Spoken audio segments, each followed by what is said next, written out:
Hi all, ಹೇಗಿದ್ದೀರಿ?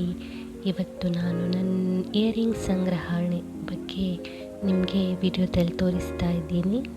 ಇವುಗಳೆಲ್ಲ ನಾನು ಸಂಗ್ರಹಿಸಿದಂಥ ಇಯರಿಂಗ್ಗಳು. ಡೈಲಿ ಯೂಸ್ ಮಾಡ್ತೀನಿ ಕೆಲವು, ಹಾಗೆ ಕೆಲವು ಫಂಕ್ಷನ್ ವೇರ್ ಕೂಡ ಇದೆ ನೋಡಿ. ಜೊತೆಗೆ ಬಳೆಗಳು ಮತ್ತು 1 ಗ್ರಾಮ್ ಗೋಲ್ಡ್ ಸರಗಳೆಲ್ಲ ಇದೆ. ನಾನು ಜೋಡಿಸ್ತಾ ಇದ್ದೆ ಎಲ್ಲ ಆಭರಣಗಳನ್ನು, ಹಾಗೆ ನಿಮ್ಮ ಜೊತೆ ಶೇರ್ ಮಾಡೋಣ ಅಂತ ಇವತ್ತು ವಿಡಿಯೋ ಮಾಡ್ತಾ ಇದ್ದೀನಿ. ವಿಡಿಯೋ ಕೊನೆಯಲ್ಲಿ ನನ್ನ ಹೇರ್ ಕೇರ್ ಟಿಪ್ಸ್ ಕೂಡ ಇದೆ, ನೋಡಿ ಸಪೋರ್ಟ್ ಮಾಡಿ.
ಮುಂಜಾನೆ 7ರಿಂದ 9ರವರೆಗಿನ ಸೂರ್ಯನ ಬೆಳಕು ನಿಮ್ಮ ಆರೋಗ್ಯಕ್ಕೆ ಜೊತೆಗೆ ನಿಮ್ಮ ಕೂದಲಿಗೆ ತುಂಬ ಉಪಯುಕ್ತ.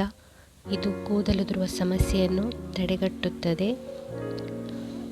10 ಗಂಟೆಯ ನಂತರದ ಸೂರ್ಯನ ಬೆಳಕು ದೇಹಕ್ಕೆ ಹಾನಿಕಾರ, ಆದರೆ ಮುಂಜಾನೆ 7ರಿಂದ 9ರವರೆಗಿನ ಸೂರ್ಯನ ಕಿರಣಗಳು ಕೂದಲಿಗೆ ತುಂಬ ಉಪಯುಕ್ತವಾಗಿದೆ.